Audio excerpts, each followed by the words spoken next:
안녕하세요. 셀피 성형외과의 김준호 원장입니다. 혹시 요즘 좀 눈이 좀 많이 무겁고 좀 답답해서 아침마다 손으로 막 눈꺼풀을 이렇게 들어 올린 적 있으신가요? 예전에는 좀 참 또렷했던 눈매가 요즘에 들어서는 좀 너무 피곤해 보여. 좀 이런 말 자주 듣지 않으신가요? 나이가 들면서 눈 주변의 변화는 생각보다 빠르게 찾아옵니다. 단순히 그냥 눈이 처졌다는 문제를 넘어서서 이로 인해서 시야가 답답하고 인상이 달라지게 되고 그리고 얼굴 전체의 분위기까지 변하게 됩니다. 그래서 오늘은 단순히 처진 눈매를 좀 올려주는 것을 넘어서 왜 이것이 불편해지고 그리고 또 피곤해 보이는지 그 근본적인 원인을 해결하고 그리고 약해진 눈의 구조를 다시 설계하는 중년의 눈 성형에 대해서 솔직하고 명쾌하게 말씀드리도록 하겠습니다. 젊은 분들의 눈 성형 수술이 이제 주로 쌍꺼풀 라인을 만들어 준다든지 아무래도 좀 미용적인 부분에 초점을 맞춘다고 하면은 중년의 눈 성형 같은 경우는 완벽하게 좀 다른 접근이 필요하게 됩니다. 그리고 이 시기에는 이제 기능적인 개선도 중요하니까 아무래도 미용적인 부분에 비해서는 기능적인 부분이 많이 중요하기 때문이죠. 노화로 인해서 눈꺼풀이 처지게 되고 그리고 눈 밑에 지방이 좀 불룩하게 쌓이게 되면 단순히 이것은 이제 인상이 피곤해 보이는 걸 좀 넘어서 시야를 좀 방해하는 문제라든지 속눈썹이 눈을 찌르는 문제라든지 그리고 심한 경우에는 만성적인 염증 그리고 피부에 진무름까지 생길 수 있습니다. 결국은 이제 아름다움 이전에 편안함과 기능을 되찾는 것이 중년 성형 수술의 이제 우선이라고 볼 수 있겠습니다. 하지만 단순히 눈이 처졌으니까 상안검 수술, 즉 쌍꺼풀 수술을 해야죠. 이렇게 단정 짓기는 조금 위험한 발상일 수 있습니다. 눈꺼풀의 처짐의 원인이 단순하게 피부 때문인지 아니면 이에 따른 근육의 처짐의 문제라든지 아니면 눈썹의 위치 아니면 이마를 근육을 사용하는 습관은 어떤지 이 모든 것을 종합적으로 진단해야 기능적이면서도 좀 자연스럽고 만족스러운 결과를 얻을 수 있습니다.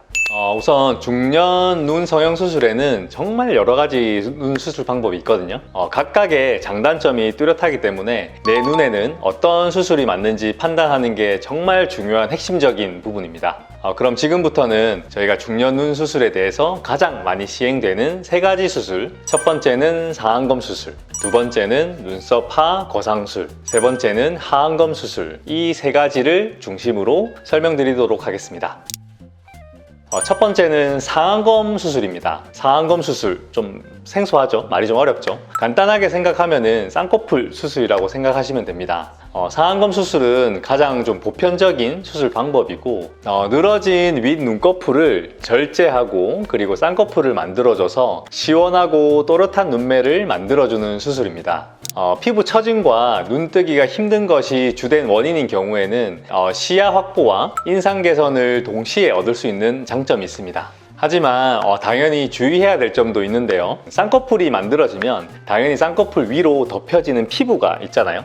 이제 피부가 많이 처져 있는 상태에서 쌍꺼풀을 만들어주는 이러한 상안검 수술을 하게 된다면 쌍꺼풀 위로 이렇게 덮여지는 피부가 너무 두툼하게 보여서 인상이 좀 강해 보일 수 있는 단점이 있습니다. 저희가 흔히 사투리로는 좀 눈이 빼꼼하다 이런 표현을 하기도 하는데 혹시 들어보실지 모르겠지만 이러한 피부 처짐이 많은 경우에는 상안검 수술을 하게 되면 이러한 부작용이 발생을 할 수도 있습니다. 혹시 이 영상을 시청하시는 분들도 이를 좀 간단하게 확인할 수 있는데요. 눈을 감으시고 이쑤시개로 이제 본인의 쌍꺼풀을 만들어 보는 거예요. 그리고 이제 쌍꺼풀을 만들고 눈을 떠보세요. 이럴 때 이제 만들어진 쌍꺼풀이 너무 두툼해 보인다든지 이러한 내려져 오는 피부가 두꺼워 보인다면은 상안검 수술 이외에 다른 수술을 하는 것이 더 좋은 효과를 낼 수도 있습니다.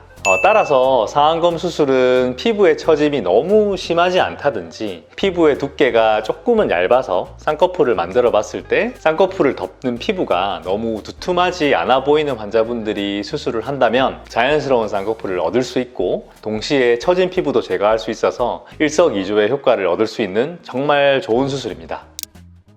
자, 이제 두 번째, 눈썹 하 거상술입니다.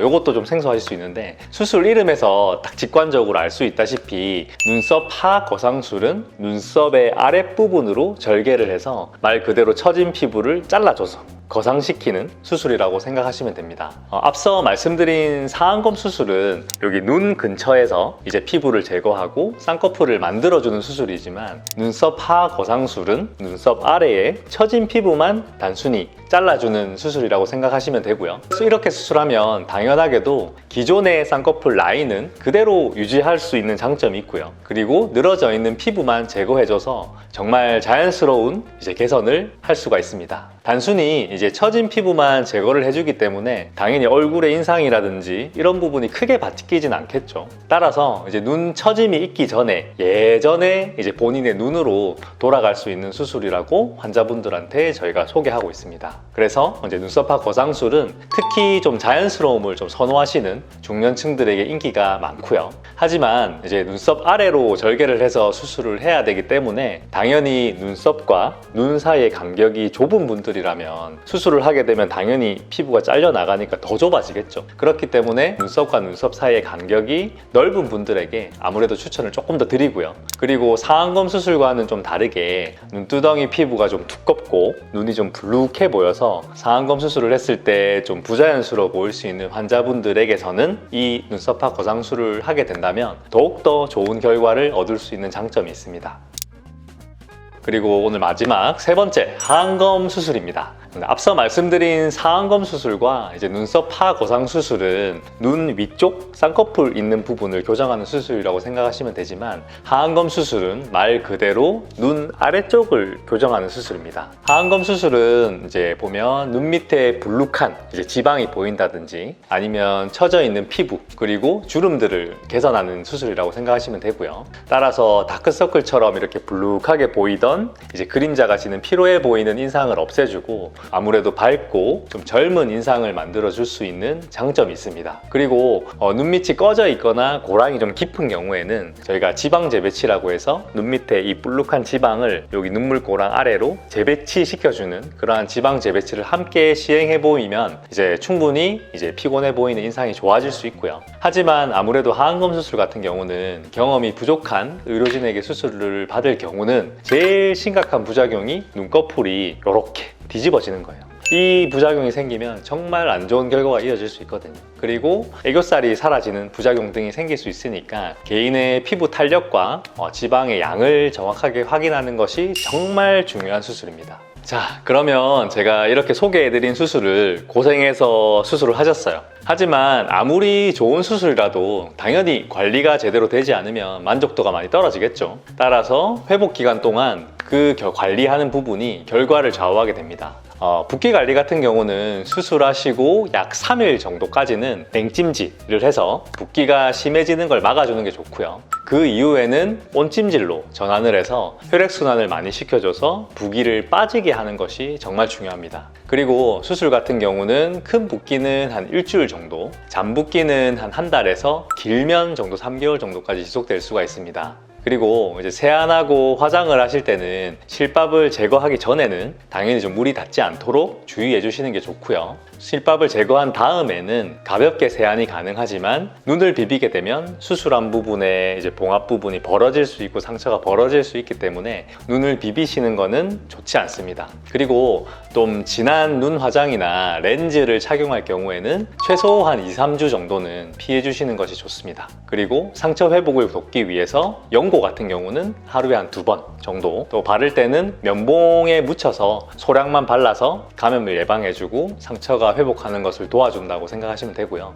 그리고 자극을 피하는 부분, 눈을 너무 세게 감는다든지 수술 부위의 딱지를 억지로 이렇게 제거를 하게 되면 그 부위에 흉터가 생길 수 있으니 꼭 주의하시는 것이 중요합니다. 회복 관리는 수술의 당연히 연장선인 부분이니까 이 시기를 어떻게 보내느냐에 따라서 수술의 결과가 결정될 수 있으니 그 부분에 최대한 유의해서 관리를 부탁드리겠습니다. 자, 오늘은 중년 눈 성형 수술의 다양한 수술 방법과 장단점을 설명드렸습니다. 중년 눈 성형 수술은 말씀드린 대로 단순히 그냥 젊음을 되찾는 수술이 아닙니다. 불편했던 눈의 기능을 회복하는 것도 물론이고요. 잃어버렸던 자신감과 활력을 되찾는 과정이라고 생각하시면 됩니다. 눈은 어떻게 보면 나이를 가장 솔직하게 드러내는 부위지만 동시에 가장 아름답게 회복될 수 있는 곳이기도 합니다. 여러분들의 눈이 다시 또렷하고 생기 있게 빛날 수 있도록 저희 셀피 성형외과가 함께 하도록 하겠습니다. 영상이 도움이 되셨다면 좋아요, 구독, 알림 설정까지 부탁드립니다. 지금까지 셀피 성형외과의 김준호 원장이었습니다. 감사합니다.